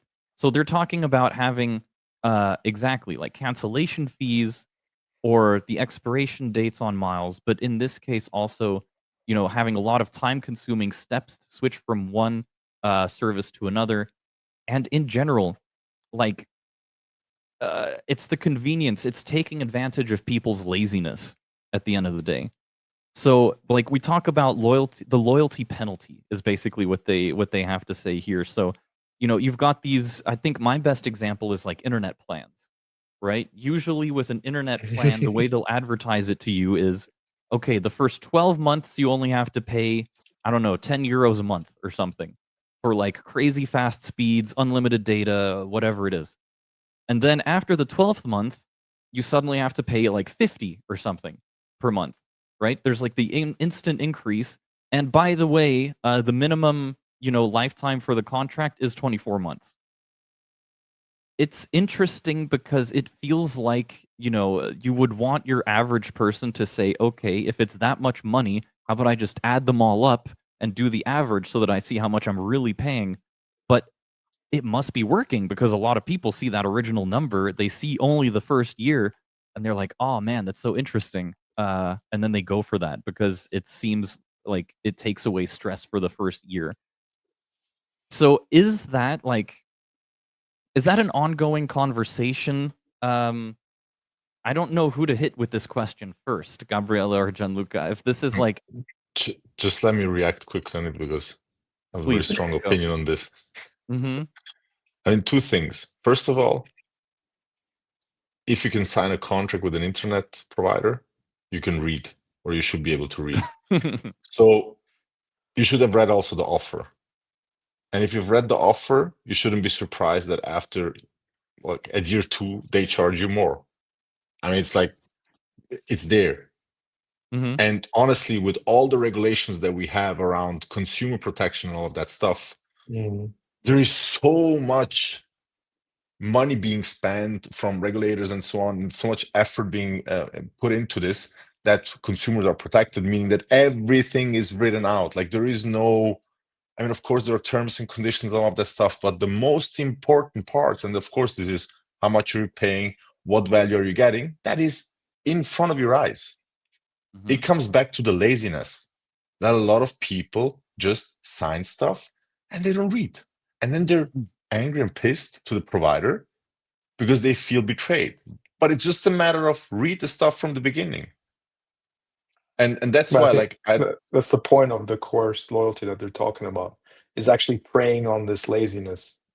But I agree with you. I agree completely with but you. on the other If you side, but on the if other you can side, sign a why do contract I and you need, can read, yeah, you know what's but going then on. why do I need a loyalty program for that? Like if Yeah. I bet on the laziness of people, why should I give them points on top and value on top so that they stay? If I anyways I know that they're lazy and that the switching costs are higher, why putting more money on the table?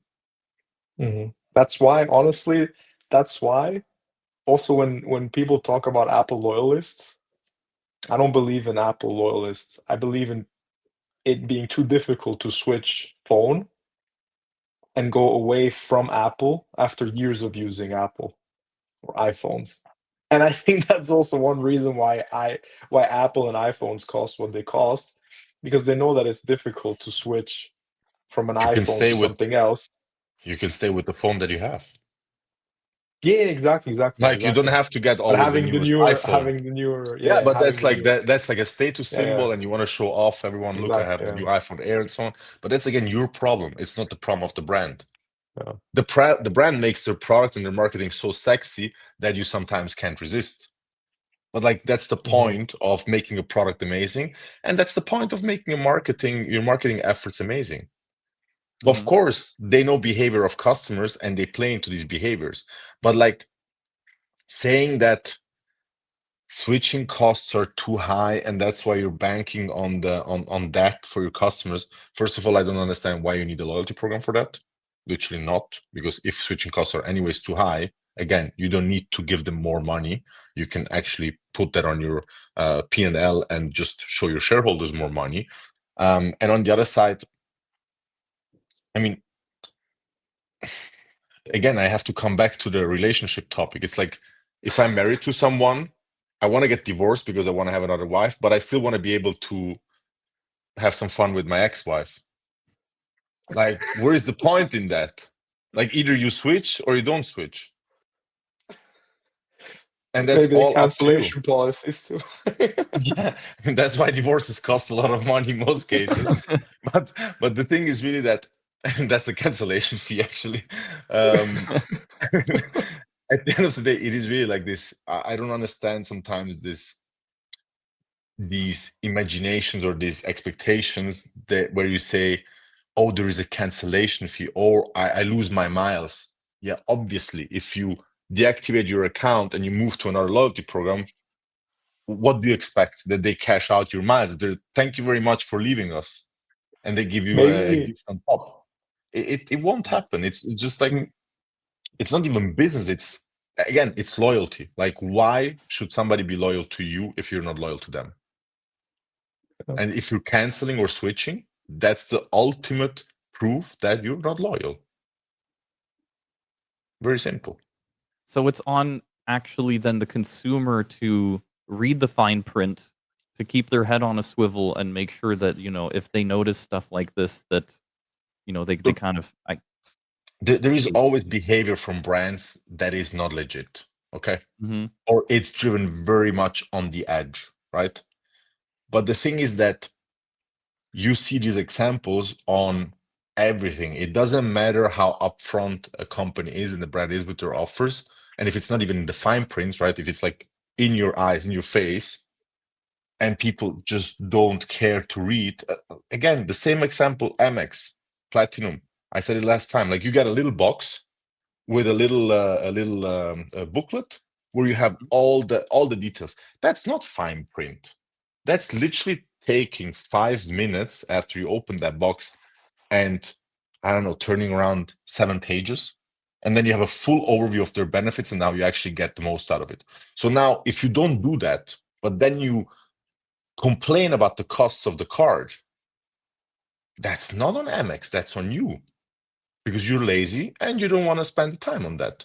But then you complain because something didn't. And honestly, it's like, for me, it's behavior that happens a lot of time throughout everything. It doesn't even have to do with consumer brand relationship. It has to do with friendship, with marriage, with all kinds of things, where you have that one person that just is lazy, doesn't put the effort in, but then complains if something goes wrong. So at the end of the day, human behavior, like classic human behavior. Gabriela's Fair. rant segment. No, but Hey, it's not a it's rant. No, good, it's it good. is literally, Oh, I know, I know, I know. this is, it is I like, it agree. is a I big agree. issue, because at the end of the day, at the end of the day, that's why a lot of problems are being created. And I think that so many problems could be mitigated if some people just put some more efforts in. Honestly, I know we were joking before when you said opportunity program, but now the way you're describing this, and also honestly, the way the article is describing these circumstances. I mean, I'm gonna say this half jokingly, but there might be something to it. Maybe there should be opportunity programs where if a person if people are lazy, they don't cancel, and that's an issue for them. But over the years, they literally forget. The opportunity program kicks in for the brand and hikes the price every year by 10-20%. If the person is proactive and changes it up or does whatever they need to do, then they get benefits from it. So whoever's more opportunistic in the opportunity program gets what they gets the reward in the end. Maybe that's a solution.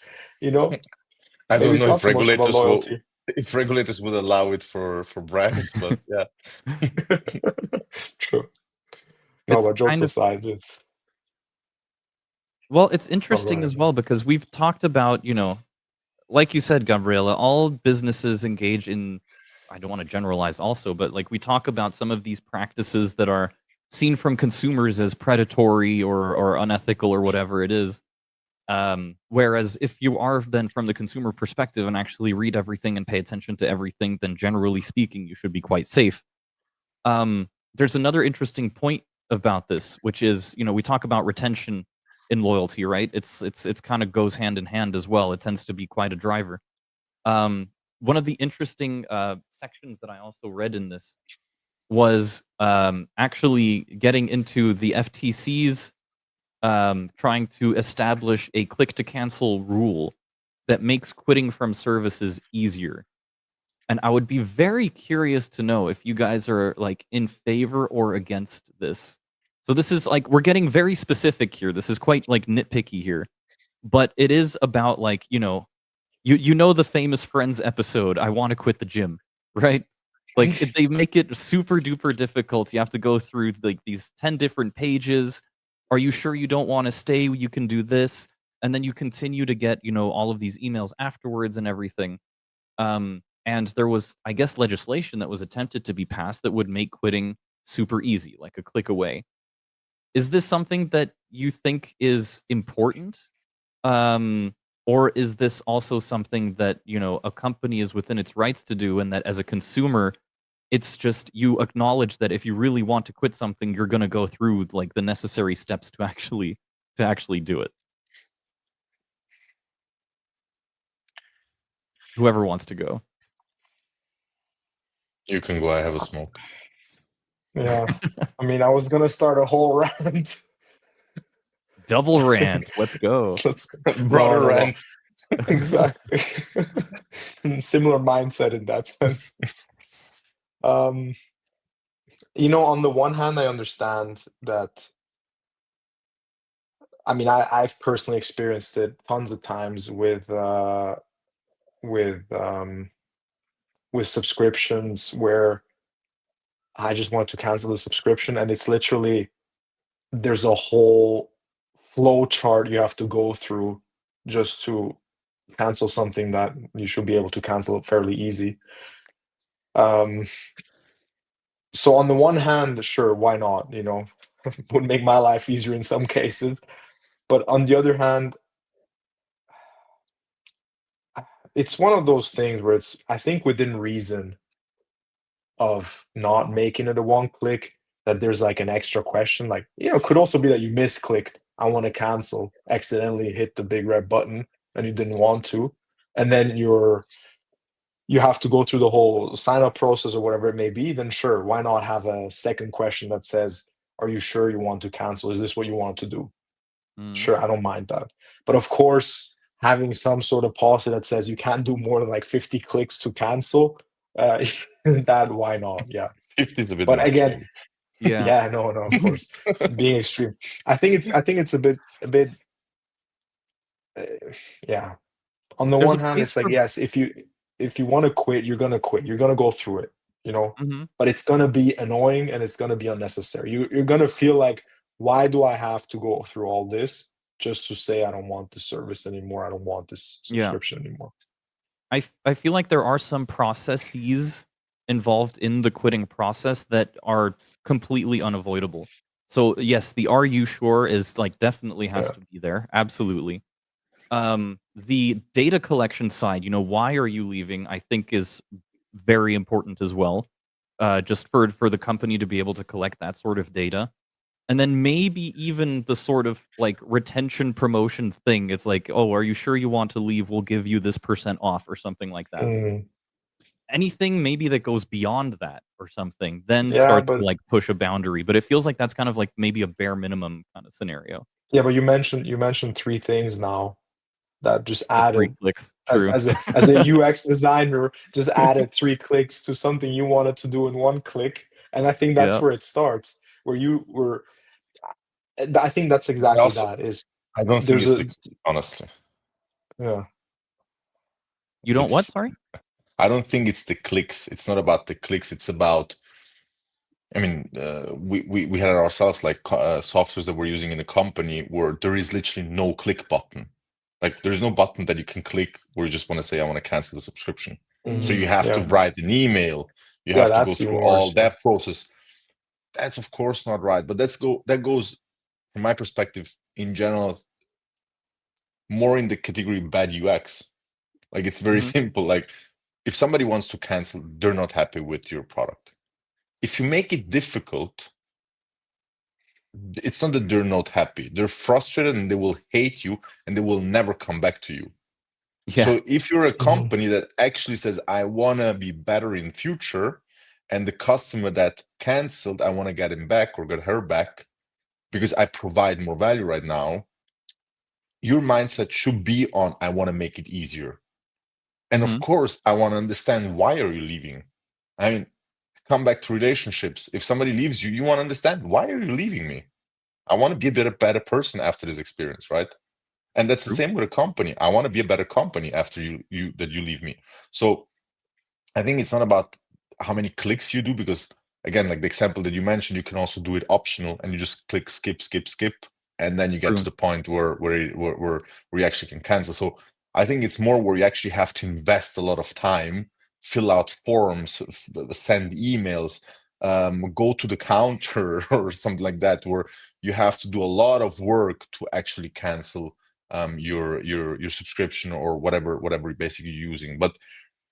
And I think the big differentiation here, topic before and also this one, is like the more the predatory tactics that are not okay. So I think that's the big difference that we have to do, because predatory tactics are not okay at all. Mm-hmm. But everything that is in a normal range, and you just have a lazy consumer that doesn't want to do the 4 clicks, that's on you, my friend. 4 clicks takes 4 seconds. So why do you complain about that? What about companies that hide the, terminate account button deep in like their general settings and then advanced settings and then account advanced settings and then in one of Also those sub bad. things? Also bad. Okay. It just shows that you're not self-confident enough, and most probably you have a huge retention issue, and that's why you go and bury that button somewhere in the, I don't know, super advanced settings. If you're Yeah. confident, there's the button. You can go every time. It's really adds to the psychological effect, doesn't it? Because it gives me that impression too whenever it's hidden in any subscription service. And it must have been written in some kind of book or something because you see it everywhere, actually. Whatever like online service it tends to be, if you have a subscription and you want to quit, it tends to always be sort of hidden in that way. And while maybe they want that as a sort of weird retention mechanism, deep down in my head as a consumer, I think like, bro, like, you can't hold me hostage like this, like, that makes me think less than about the service and just makes me, like, full of ill thoughts about 100%. the company, you know? Mm, 100%. Yeah. But again, there you just damage your brand itself, because what happens with the consumer? They're not only canceling your product, most probably they will go out and talk about it and tell their friends, I mm, had to spend so much time on canceling that subscription or that product or that service or whatever it is, just because they're frustrated and they get angry. And that's a huge damage to your brand, because that doesn't mean just losing one customer. That means potentially losing hundreds of customers, thousands of customers, because people talk, people make Mhm. comments on social media posts, people make comments on Google reviews and so on. So I think that's honestly, at the end of the day, customer centricity in both cases, like delivering value, but also on the other side, giving the freedom of choice that if somebody wants to cancel, they can cancel very simple, very easily.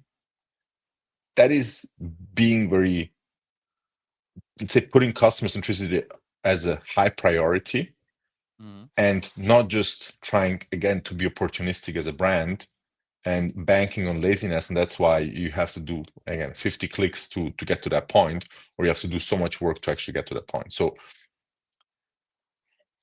I mean, that's regulators like the FTC that click to cancel again, like, yeah, that's how much regulators know about business, and that's why no business people work in these kind of institutions, because first of all it's boring, and Yeah. second of all, um, they don't drive a lot of value. There's for sure some stuff that helps protect consumers, but on the other side, I think brands just need to push harder on wanting to deliver more value to their consumers and customers. And on the other side, consumers and customers also need to put a bit more effort in it, and don't just think that everything gets handed to them. I wanted to finish on one question that is also kind of a speculation from the article. It has to do with, monopoly and market structure. So there was the speculation that a lot of these companies that have these sort of mechanisms to keep people around for as long as possible stems from lack of competition. So if there is one program or one business that is like by far and away the best one and the obvious choice, they will go even harder on these sort of coerced loyalty sort of schemes that they will do. So, like, how much of that do you guys think is relevant? First of all, and would stronger antitrust enforcement solve this? I mean, the answer can be no, of course. I think like some people would say it's pretty like solid the way that it is. But it would be kind of interesting when people try and think of like where these sort of actions come from, right? If people are saying, "Oh, this actually does drive, our edge over the competitors and we can totally take advantage of this because nobody wants to go anywhere else." Any strong But thoughts? yeah, one off the top of my head is, to me, that seems like a little bit of a paradox in and of itself. If a brand or a product or yeah, a whole business has monopoly, one question is also how did they get there? Or if they, it's not monopoly, maybe monopoly is a bit of a strong word because monopoly is one. I don't Mhm. think there's Oligopoly true then. monopolies. Mhm. Man, but if there's lack of competition, or let's say that competition is not so strong, one question is also why. Maybe it's also because that brand is really successful. Maybe because what they offer is really good. Then why is it necessarily? I feel like it's a hard stab at loyalty programs or brands maybe in general that are or have a bit of a bigger market share without giving them the credit for getting there with Mm. what they offer to the customer, and sort of completely neglecting that and saying, okay, we're here now, and they are the market leaders. They have barely any competitors, and they know their consumers are not going to switch. So they take Yeah. advantage of their consumers with. I still don't know how you can take advantage of consumers with a loyalty program because usually it's giving something back to them. Mhm. But again, it's like you discredit the whole history. Again, it's almost the same thing that I say. I don't believe in loyalists of or Apple loyalists or consumers being loyal to Apple. I believe that they are very Apple has extremely good products, first of all. I'm just going to take them as an example because everyone knows them. And and people are also very comfortable with using Apple products. So there is Mhm. no reason for them to switch. And I understand that completely. So it's also it's also wrong to say. I think there was a quote in the article that says basically holding consumers hostage.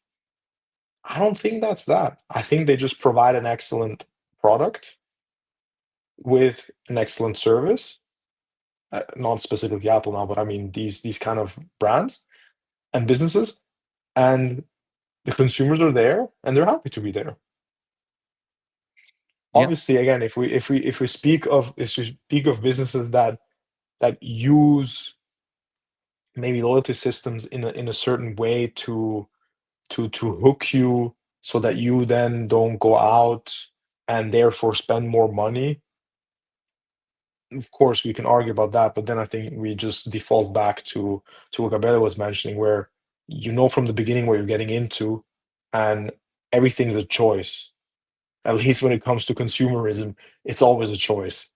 Is Mhm. your money, you do with your money what you want. No one tells you what to do with it unless you just fall for it, and then it's on you, my friend, not on the business, and certainly not because they're the market leaders and there's a lack of competition. So yeah, I Mhm. think it's a bit, I think it's a bit of a hard stab on saying that and discrediting that potentially a business is just doing really well and consumers are sticking with it because they're doing really well and they offer value. You have something to add to the statements, Gabriele? And in general, I agree. I think that there are always edge cases where, again, there's predatory behavior from brands and so on, where let's say consumers are being. I think in most cases you have the choice, but there are a lot of empty promises, etc., that are being done that goes into, let's say, predatory behavior, or let's say terms and conditions that are important and are not being shown up front and so on. I think there is always those cases, but in general, I mean, if I think about Peter Thiel, one of the co-founders of PayPal, and one of the most successful investors in the world. In the book Zero to One, he actually says your goal should be to build a monopoly. Mm-hmm. And it's not from a negative perspective. It's exactly what Gianluca is saying. It's like you want to deliver the best product that outshines the competition, and where actually customers see that value and want to have that, right? So it is something positive at the end of the day. There is a counter argument that competition pushes, 100%. I agree with that. There is a certain point, and it's also not guaranteed for life. I mean, we have the example of Google, for example. They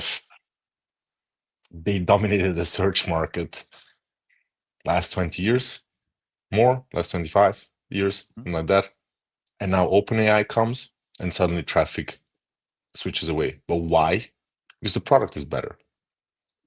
Because I'm making the same search and I'm getting a much more accurate answer, not even accurate, but at the end of the day, much more convenient, delivers me much more value than going through different links, which was the standard. Like let's be honest, before OpenAI, nobody was thinking about that searching logic.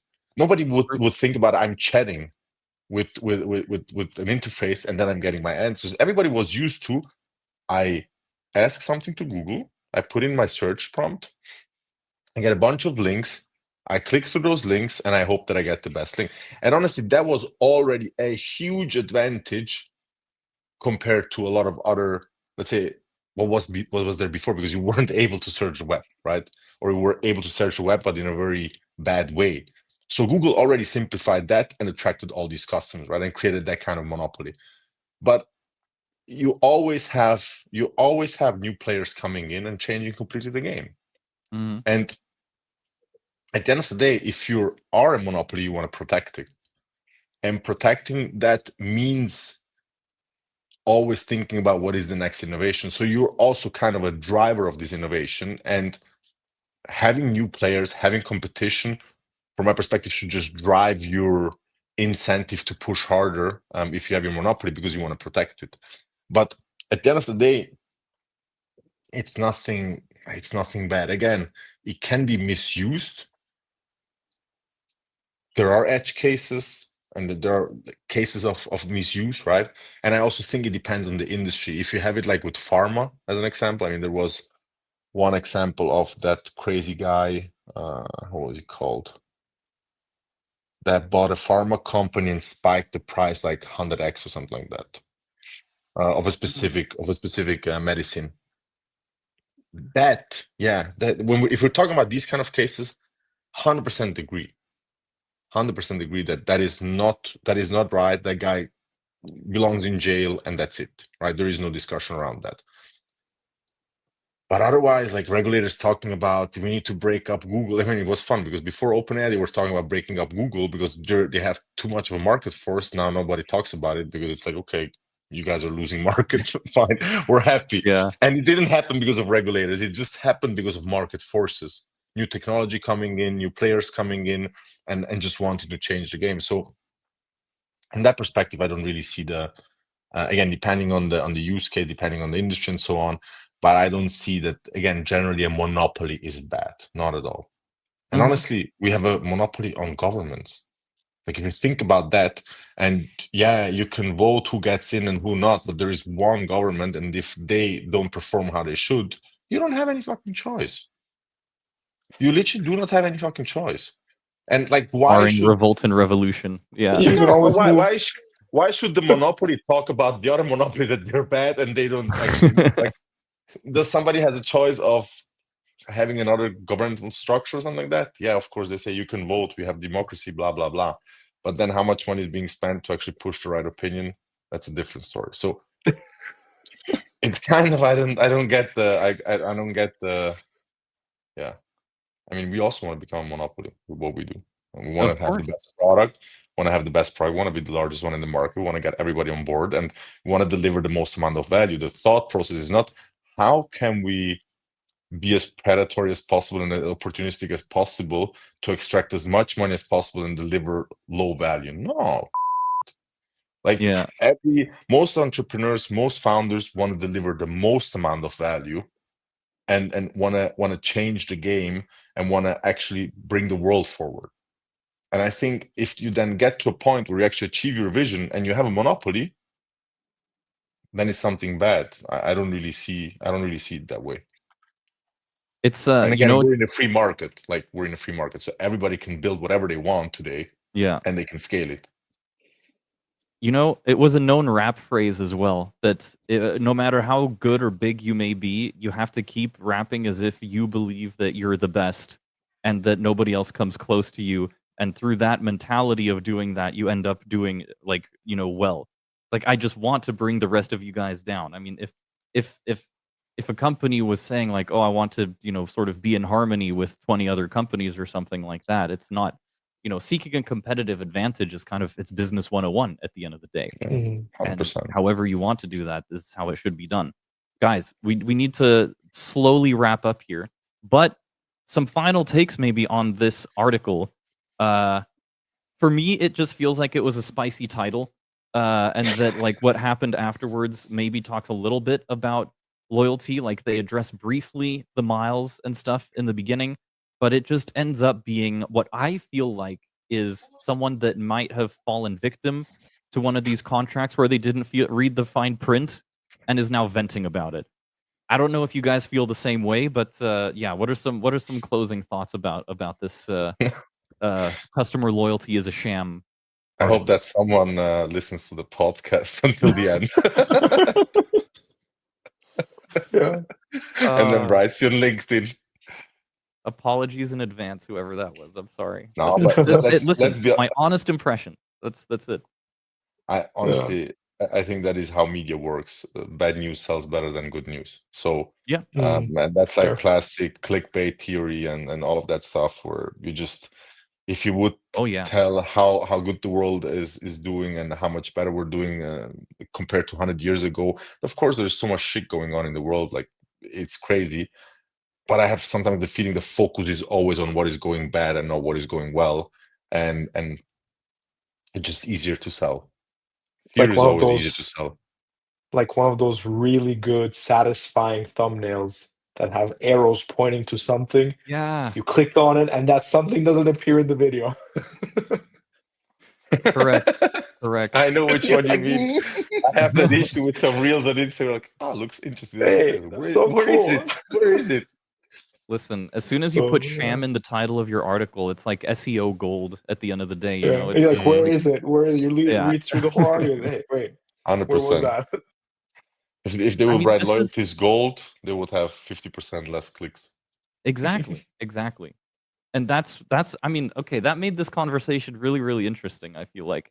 It was cool because we had a lot of like sort of different and very diverse topics to talk about. So we had like some actual like manager based topics and loyalty program management topics in here. We had the bringing out of a new loyalty program and what that all entails. We had the generational divide, and then we had the sort of misguided hit piece, I guess, at the end of the day. That Opportunistic vs loyalty. yeah, exactly, exactly. It's all opportunistic at the end of the day. So I hope at the end of all of this, I mean, first of all, before we wrap up, don't forget like, subscribe, follow, do all of those things. Take the opportunity, no pun intended, to Be loyal. Be be loyal. loyal. Exactly, exactly. And Just be pay loyal. attention to everything that's coming out because we do have these episodes, like I said, every 2 weeks. And we're going to continue to be bringing these out because honestly, it's been a pleasure to talk about these topics and how, in general, the industry is evolving and changing over time. So, for those couple of people that make it to the very end of the podcast, thank you very much for listening. Gabriele, do you have any closing thoughts before we wrap things up? What do you mean with couple of people? Everybody will listen until the end and watch until the end. True, true, true. Hello? Yes. I don't know what I Hello. was saying. Right, you're right. Those are my final thoughts. Excellent, Listen excellent. until the end. It's worth it. Fantastic. Gianluca, how about you? I don't think I can top that. I concord. Perfect. I That is the concord. best rap I think we'll ever have. Beautiful. He is loyal. See? We are loyal to each other. Yes, correct. Stay loyal, guys. Stay loyal. And that is a wrap. Let's end the recording there.